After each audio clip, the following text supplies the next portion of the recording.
तुम्हारी तकलीफ अभी दूर करता हूँ। मैं उनको इसको बड़ी तकलीफ है भावलपुर यूनिवर्सिटी के, वो भी दूर करता हूँ। ये भावलपुर जा आप अगर डिस्टर्ब करेंगे कि 90% पाकिस्तानी खवातीन ने कहीं पर भी जिंदगी के किसी हिस्से में डोमेस्टिक वायलेंस का वो शिकार हुई है। जब 90% खवातीन कहीं पर डोमेस्टिक वायलेंस का शिकार हुई हैं, वहां पे कोई आदमी जिसका ज़हनी तवाज़ुन शायद दुरुस्त ना हो और अपने आप को बड़ा एम्पावर्ड समझता हो, मेल शोविनिज्म है, वो बंद दरवाजों के पीछे किसी खातून के ऊपर जो है वो तशद्दुद करता है। मैं आपके अंदर बाहर के अकायद को जानता हूँ, मैंने बयान करने शुरू किए, आपसे बर्दाश्त नहीं होने, इसलिए आप बेहतर है आप खामोशी से सुने। पाकिस्तान एक ऐसा इस्लामी जमहूरिया पाकिस्तान एटमिक ताकत है जिसमें नवाज शरीफ की माँ पे, जिसमें शहबाज शरीफ की माँ के ऊपर खवातीन को सड़कों के ऊपर घसीटा जाता है, उनकी चादर खींची जाती है, उनको पर वाटर कैनन इस्तेमाल किए जाते हैं, लाठी चार्ज होता है, उनको पर FIR की जाती है,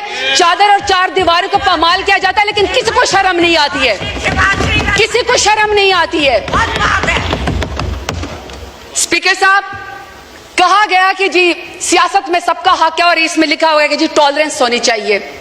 अगर टॉलरेंस होनी चाहिए तो स्पीकर साहब, किसी के साथ तो किसी के वालिद साहब, किसी के दादा साहब कोई वजीर थे, पाकिस्तान की खिदमत की थी, कहीं पर किसी का जो है वो पीरी मुरीदी का मामला है, कहीं पर जो है वो किसी वजीर और मुशीर के या किसी का कहता है कि जी मैं फलाने तुमंदार सरदार का बेटा हूं और बेटी हूं। लेकिन स्पीकर साहब, मेरा सवाल है कि अगर मैं NA 185 पे जरताज गुल वजीर डेरा गाजी खान से इलेक्शन लड़ना चाहती हूं, तो क्या डेरा गाजी खान मेरे लिए नो गो एरिया था कि आप मेरे प्रपोजर और सिकंदर को भी अगवा करें, आप मेरे घर का मुहासरा करें, जब मैं घर से निकलूं तो आप मेरे ऊपर लाठी चार्ज करें?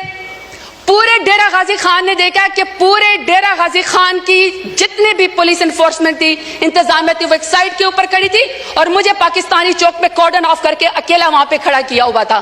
किसी को शर्म नहीं आई है, किसी को कोई फर्क नहीं वहां पे पड़ा। जब घर से बाहर निकलो तो कहते हैं कि आप NOC दो। कौन से आईन कानून में स्पीकर साहब होता है कि घर से निकलने के लिए आपको NOC चाहिए? बाप दादा ने मस्जिद बनवाई, नमाजों के ऊपर दरवाजे बंद कर दिए, क्योंकि ये जरताज गुल के घर के सामने जो वो मस्जिद है, वहां पे मार्केट थे तो मार्केट के दरवाजे बंद कर दिए। उन्होंने कहा ईद और चांद रात के ऊपर भी यहाँ पे कोई खरीदो फरोख्त नहीं होगी, क्योंकि शायद ये इस मार्केट में यहाँ पे जरताज गुल रहती है। मेरे खानदान की खवातीन स्पीकर साहब शरई पर्दा करती हैं। 10-10 दफा मेरे घर के ऊपर जब रेड किया गया, दरवाजे तोड़े गए, लाते मार के पुलिस आई, तो वहां के सारे वो बापर्दा खवातीन घर छोड़ के चली गई। तो आप कहते हैं कि आपको सियासत का हक है।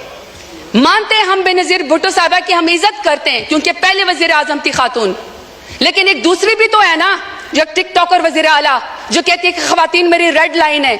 रेड लाइन के बाद आप यहाँ पे कायद आजम रहमतुल्लाह अलैह की तस्वीर के सामने मोहतरमा फातिमा जिन्ना का जिक्र करते हैं। शुक्र है स्पीकर साहब, स्पीकर के मोहतरमा फातिमा जिन्ना के जो अपोनेंट थे ना, वो हिंदू थे, वो अंग्रेज थे, वो कुछ तो वजादार थे। यहाँ पे वजादारी का मुझे आलम बताएं, यहाँ पे आप मुझे वजादारी का आलम बताएं स्पीकर साहब कि कायद आजम रहमतुल्लाह अलैह के पाकिस्तान में भी खवातीन को सियासत की इजाजत है। ये आमरीत का जिक्र करते ना, कल को कह रहे थे कि जी किसी को निकाल के आप कब्र से फांसी पे लटका दो, तो मुशर्रफ दौर में सबसे ज्यादा खवातीन को यहाँ पे रिजर्व सीट देगी। बदतरीन आमरीत के अंदर भी खवातीन को सियासत की इजाजत थी, बेनजीर भुट्टो के दौर के अंदर भी खवातीन को सियासत की इजाजत थी, इमरान खान मेरे लीडर की हुकूमत में खवातीन को सियासत की इजाजत थी। सबसे ज्यादा पाकिस्तान की तारीफ में अगर काबीना में कोई मिनिस्टर बनी है तो वो इमरान खान के दौर में बनी है। मैं सवाल पूछना चाहती हूँ स्पीकर साहब इनको चुप कराएं। ऑर्डर इन द हाउस मोहतरमा आप बोलें। स्पीकर साहब, मैं सिर्फ सवाल पर यह करना चाहती हूं कि जब नवाज शरीफ का दौर आएगा, जब शहबाज शरीफ का दौर आ गया, तो क्या खवातीन के ऊपर सियासत के दरवाजे बंद होंगे? हमेशा उनकी कैरेक्टर असैसिनेशन होगी, हमेशा उनको जेलों के अंदर डाला जाएगा? मैं सवाल पूछना चाहती हूँ स्पीकर साहब, मैं सवाल पूछना चाहती हूँ कि रेहाना डार साहिबा जो सियालकोट में, जिसका तो 9 मई से भी कोई ताल्लुक नहीं था, बेटे की सीट पर इलेक्शन लड़ना चाह रही थी, वालदा की उम्र के खातून है, आपने यहाँ पे एक बंदे को जितवाने के लिए पुलिस के जरिए उसके गरेबान में हाथ डाला, आसमान भी कांपा होगा।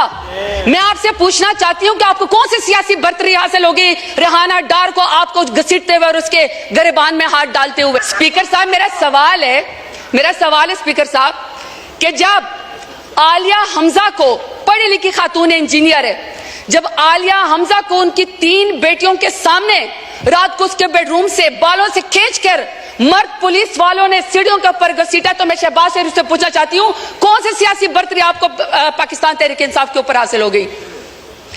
अब मैं डॉक्टर यास्मीन राशिद का जिक्र करना चाहती हूं। स्पीकर साहब, डॉक्टर यास्मीन राशिद है, एक्स मिनिस्टर है हेल्थ की, और वो इस कौम की खिदमत कर चुकी है, कैंसर की सर्वाइवर है, एक लीडर खातून है। आज वो खातून, एक जमानत उसको नहीं मिलती जो कि बुनियादी हकूक के खिलाफ फर्जी है। आप ये चाहते हैं कि कोई पढ़ी लिखी खातून यहां पे सियासत के अंदर ना आए, उसके ऊपर दरवाजा बंद कर दिया जाए। तो मैं पूछना चाहती हूँ फॉर्म 47 वाले वज़ीर आज़म से कौन सी सियासी बर्तरी आपको हासिल हो गई।